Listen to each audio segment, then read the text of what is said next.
What's up, ladies and gentlemen of YouTube? Boogie2988 coming at you live once again to the power of the internet, and it's here. It's finally here, the PlayStation 4 Pro.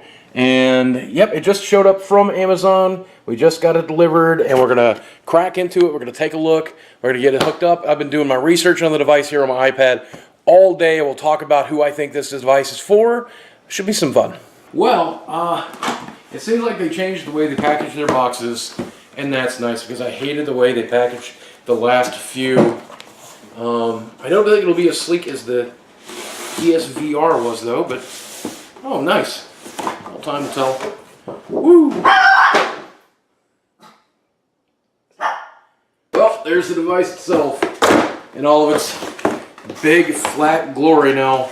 There's also a Slim out today. I think it's supposed to be out today or sometime out soon. It's supposed to be a lot smaller. Obviously, if you already own a PlayStation, you have no real reason to pick up the Slim. The PS4 Pro has a few different reasons.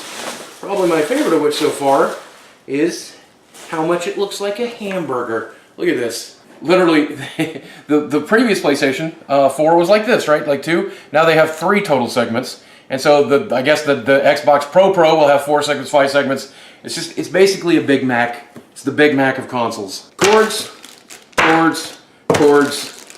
Oh, yeah, there's those little cheap headphones you can expect to get. But I guess you don't expect a lot for $400. Here's the slightly new and improved controller. I forget exactly what's improved about it. I think something about the touchpad. Hopefully battery life, but I don't know that for sure. I do know that there's a big change to the way the light works a little bit, but I still don't know exactly what that change is. Feels and looks the same to me though, which is, I mean, pretty good. I still like it. Let's go hook this up. All right, actually my wife volunteered to hook this up for me. Thank you, honey. You're welcome, honey. Well, there was a patch, and that went by really quickly, but unfortunately, downloading games is not much faster on this machine than it was on the older one, so we're gonna need a few hours. I'm gonna go eat dinner. Yum. All right, well, it's been about 48 hours now. We managed to get everything downloaded, everything installed, and we've been playing some games, and I wanted to talk a little bit about that. Let me give you a bit of advice, though. If you decide to upgrade from your PlayStation 4 to a PlayStation 4 Pro, they'll give you an opportunity to do a system transfer. I thought it would be easier to just re-download all my games and all my cloud saves and stuff like that. Actually, that turned out to be a huge pain in the ass. So you should definitely do the system transfer. So we got everything hooked up to the 4K slot in my television. Yes, my television is a little bit older, but it looks just about as good as it does just about anywhere else. It looks pretty solid. We wanted to test out our Blu-ray, 4K Blu-ray. Unfortunately, that's not something the PlayStation 4 Pro supports, but the Xbox One S does.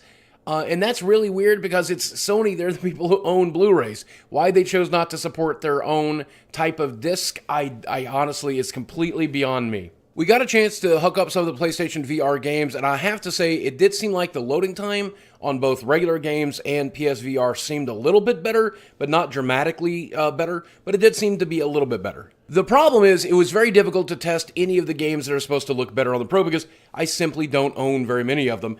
There are games that are supposed to have patches out today that'll take advantage of the PlayStation 4 Pro. There are games that are just coming out, like Skyrim Special Edition, which is supposed to have like enhanced graphics and so forth. Play in 4K. I don't own that on console. I don't even own it on PC yet. I have the original Skyrim. So it was difficult to test that stuff. I can't tell you much about that. I can tell you, though, that I've done my research and read about what everybody else has had to say about the device. And for the most part, here's what you're getting. You're getting a handful of games that are currently enhanced, with a bunch of games coming forward that are supposed to be enhanced in the future.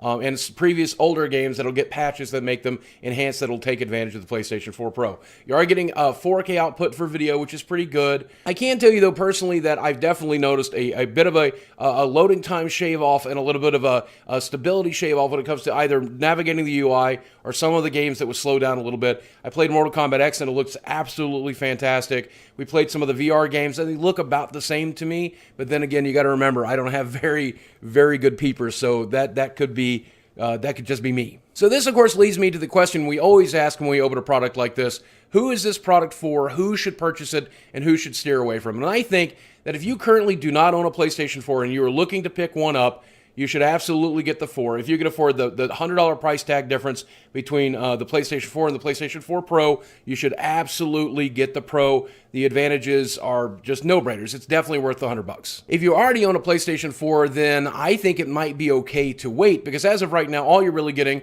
is the same with the Xbox One S. You're getting slight improvements with the controller. The outside of the device seems to be almost identical, only with a third layer of brick.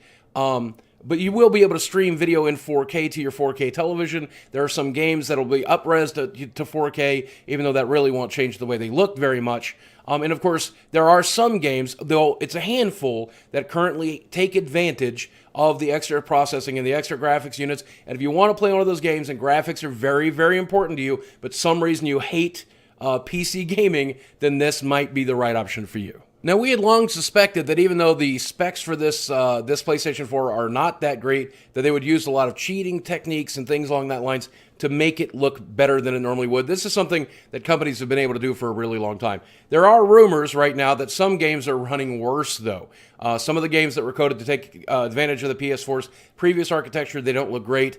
The Last of Us is supposed to be one such game, which is a game you want to run very, very well because it's a very, very beautiful game. That's a game that hopefully they'll release a patch to make it stable again, and maybe going forward go as far as to actually release a patch that takes advantage of the new hardware, because that is a flagship game that defines the PlayStation 3 and PlayStation 4 to me. Now, I love my PlayStation VR, though, and I will say that the enhancement to PlayStation VR, the promise for that, is nice. I will tell you that we are not seeing much of a difference yet, but then again, a lot of the patches that are coming for the games that are supposed to take advantage of the hardware, some of the games that I love, like Rush of Blood, which is fantastic. I love playing that game. I've played it literally every day since PSVR came out, but they're really not taking advantage of it yet. The promise that they'll be able to do that is very, very nice. So if you own a PSVR, that might be a reason to go ahead and get the Pro, is that these games are supposed to look even better.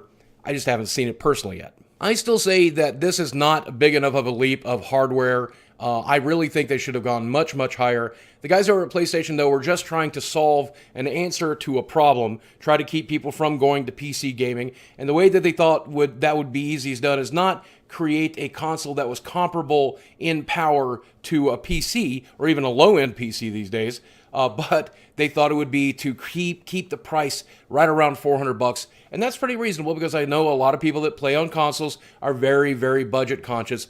And so for $400, it's a pretty damn decent machine. My biggest concern about this current power level, though, is that the Xbox Scorpio is rumored to be nearly twice as powerful, and it's due out next year. So I think a lot of the gamers who prefer raw power and are not loyal specifically to the PlayStation brand may end up skipping the PlayStation Pro and moving on to a Scorpio next year, just waiting, letting their existing PlayStation 4 carry to them till then.